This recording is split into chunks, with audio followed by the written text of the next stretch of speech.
Hello guys, welcome to another video. Today we are talking about corrosion. Very sensitive subject, okay? So we have two problems on the front of this Alfa 155. Problems that can be understood and sometimes avoided. How can we understand that? For example, on this emblem here that has about 8-10 years, 2021, 11 years, okay? You can notice that the emblem is darker on this side as it is new and is lighter on this side. And you can also notice the pit spots on the emblem itself. Now, as the paint job has clear coat, so do the emblems. And as you are driving, stones actually chip your clear coat and water can enter through those chips and infect the whole interior of the emblem. That is why the emblem stays like that. And the sun that actually cooks the water inside and it becomes like this. But 11 years is quite good, okay? So the paint job is equal on the emblem. Now, on this trim over here, you may recall on some videos that I did on the Alfa 155, on the horns and so many other things, you remember a big spot of corrosion on this part over here and over here lower. And why did this happen? At first I did not took it too seriously because on the mirrors it happens, not on the 155 but on the 156, on the 33, on the 75, it happens. But I thought, well, the first 6-7 years that I had the car, no problems at all with the trim. But at some point I had to remove the bumper, the front bumper, to do some repairs on the car. Some minor crash, nothing too serious. And I raised up the bumper, the front of the bumper, to meet better this trim over here. I was not very successful because on this side one finger, on this side almost nothing. But after that time, 1 year later or so, started to appear corrosion on this trim and on this side as well, but worse on this side. And as I said, at first I did not take it too seriously, but then I said, well, maybe there is something to be seen here. Why did this happen? And I figured out. Corrosion appeared here because I raised up too much the front of the bumper. The front of the bumper is actually rubbing on the trim.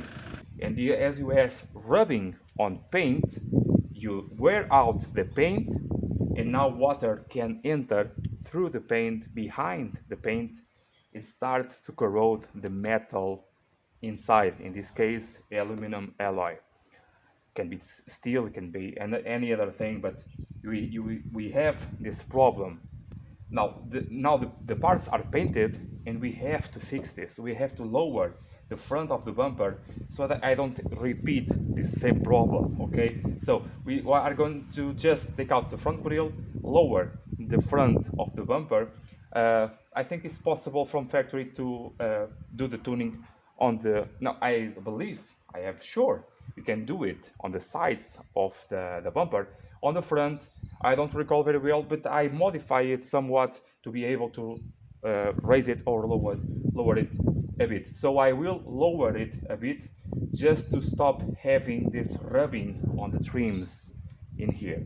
To make things worse, when you have this so close contact, water will not evaporate off this spot so easily. So it can stay here for hours and hours and going through your paint. And just one more thing. On the Alfa 155 gasoline engines, this may not happen.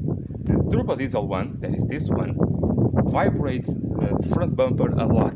It's really shaking.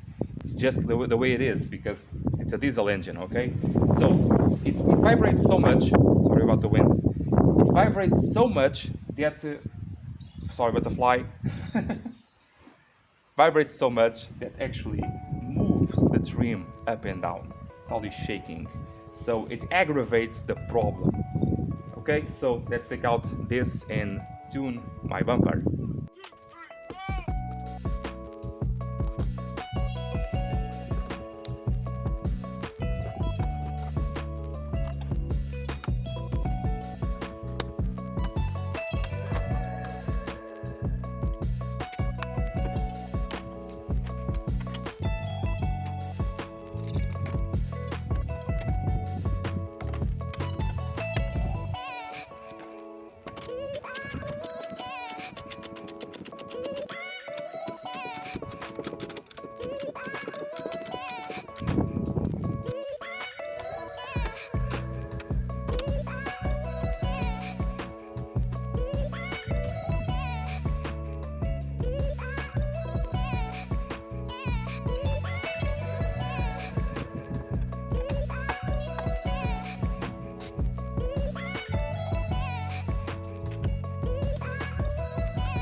Okay, so at this point I did use my 30mm head bolt, and I use a Phillips one.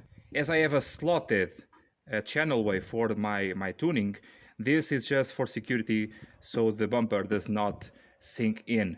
On the other side, the same thing. So I will remove my Phillips screw head, relieve here these two screws, and the bumper will go down. Now, you may say another thing. As I did the video about how to remove noises and vibrations, I could use that foam to take out the rubbing on the part. Yes, I could, and that actually solves a lot of problems, but creates another problem. Absorbs the moisture of the water of the rain and washes, and creates an even bigger problem because the water is permanently in contact with the part, and that is not good. Okay, so let's take out the contact at all from both parts. As you can understand, this part as well has some rubbing marks over here, but it's plastic on plastic, so no problems at all. But nonetheless, let's lower this bumper and see if we can solve this once and for all.